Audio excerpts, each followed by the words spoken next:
Et l'intelligence artificielle en bourse en fait rêver plus d'un. Tout le monde est obnubilé par Nvidia, mais ne vous focalisez pas sur Nvidia. Vous êtes venu avec cette idée-là. Laurence Lafont, bonjour.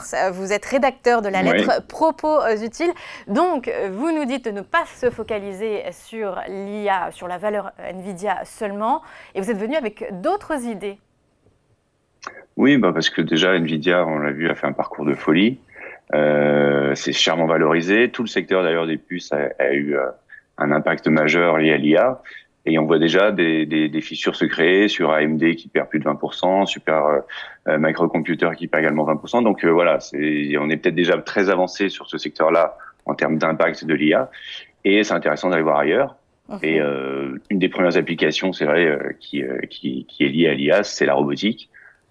Aujourd'hui, vous avez, c'est assez révélateur, vous avez Apple qui a abandonné un projet de véhicule électrique pour se mettre sur la robotique, sur des robots domestiques. Vous avez Samsung qui a relancé des projets qui avaient été initiés en 2020, mais avec assez peu d'applications. Et on voit que l'IA change un peu la donne. Et Et ça va être une quelle des valeur, principales par entreprises, exemple, exactement dans la robotique? vous avez Tesla. Tesla, c'est aujourd'hui, tout le monde le Ça va voit mal comme un depuis le constructeur début de d'année quand véhicules même. électriques. Ça va très mal, oui.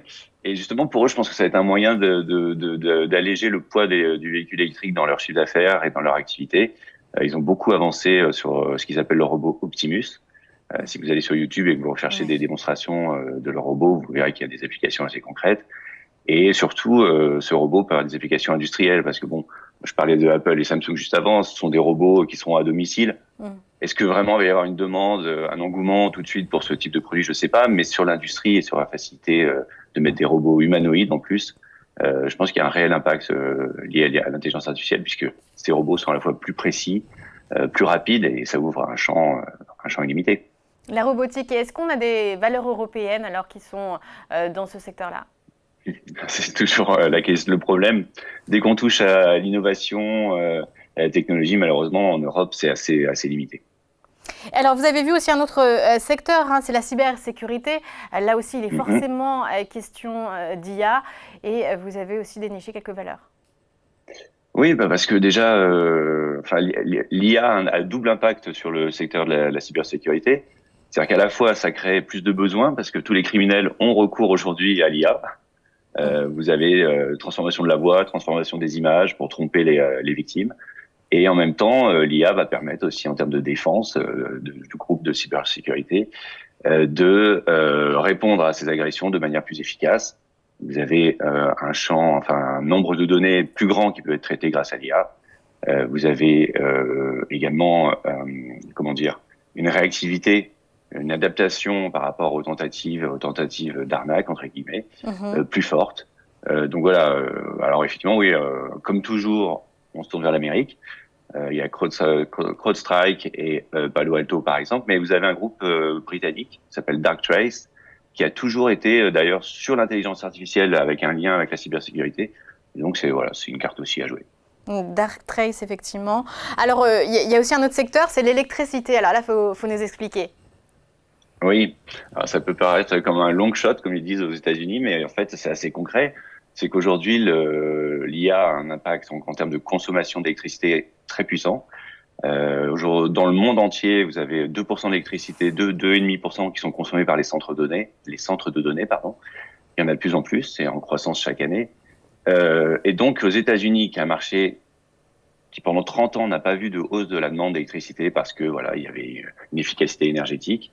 Aujourd'hui, c'est en train de changer. Vous avez une hausse de la consommation. Et donc, cette hausse de la consommation, en face, vous avez, disons que vous avez une offre contrainte. Contrainte parce que les États-Unis ont fait le choix aussi des renouvelables comme nous. Vous avez une administration Biden qui est très sensible à ce sujet, qui cherche à éviter les énergies fossiles. Or, ça va être très difficile aujourd'hui de répondre à cette demande de cette consommation d'électricité en hausse en se contentant des renouvelables qui sont pas encore suffisamment stables pour répondre à la nécessité d'avoir des centres de données qui sont 24 heures sur 24 en route. Donc voilà, ça va s'élargir. La demande d'électricité, pour y répondre, L'électrification des usages, oui. vous avez les producteurs américains, mais vous avez aussi des sociétés qui sont dans le gaz naturel. Et on risque de revenir frapper à leur porte en disant finalement on a besoin de votre gaz pour répondre à la consommation d'électricité. Voilà, ça c'est aussi et l'impact se voit d'ores et déjà. Donc c'est Mais pas quel est le vraiment. rapport alors, à ce moment-là avec l'IA? L'IA, ce sont les centres de données, les serveurs qui sont installés. Vous avez par exemple les serveurs de Nvidia. L'intégralité des serveurs installés aux États-Unis, c'est l'équivalent de 20 millions la consommation de 20 millions de foyers américains. Voilà, donc plus vous installez de centres de données, plus il y a de consommation d'électricité et plus il va falloir que les producteurs d'électricité soient au rendez-vous et ils vont profiter probablement de prix en hausse. Et alors, du coup, vous privilégiez aussi le secteur des matières premières? Tout à fait, c'est un petit peu le même principe. En fait, beaucoup d'investisseurs regardent l'IA comme quelque chose de magique et c'est vrai que ça offre des perspectives assez incroyables, mais il faut voir ce qui est nécessaire pour construire cette IA. Or, on revient à des matériaux de base, des choses très concrètes comme le cuivre. Le cuivre, c'est essentiel pour l'électricité, c'est essentiel pour les centres de données. Donc, effectivement, le cuivre, le nickel aussi. Alors, vous allez être contente parce que c'est une valeur française qui fait du nickel. Vous avez Eramet. Donc Eramet Oui, c'est peut être vrai, bien dans positionné parce que l'espace. le nickel sur les batteries lithium, on est en train de plus passer sur des batteries nickel, notamment pour les centres de données, encore une fois, qui fonctionnent pour l'IA. Et donc, oui, voilà, vous avez sur les producteurs de cuivre et sur les producteurs de nickel un potentiel lié à cet essor de l'IA.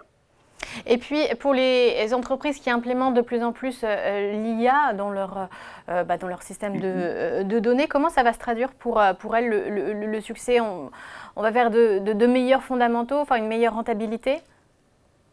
Vous voulez dire par exemple comme un secteur pour la pharmacie Oui, ou avec des applications concrètes? oui, Oui, effectivement. Après, vous avez des ramifications assez intéressantes. La longueur des études pharma aujourd'hui est très longue. C'est enfin, ça prend beaucoup de temps. L'IA est capable de réduire le temps de recherche sur une molécule, d'aller plus vite vers des molécules efficaces. C'est notamment évoqué par une société comme BioNTech dans l'ARN messager, mais aussi des groupes les laboratoires pharmaceutiques traditionnels qui ont déjà un impact de l'IA dans leur travail. Merci beaucoup Laurence Lafont donc, pour cet éclairage. Donc l'IA sans investir dans Nvidia avec tout un tas d'autres valeurs dont on vient de parler. Merci à vous. Merci.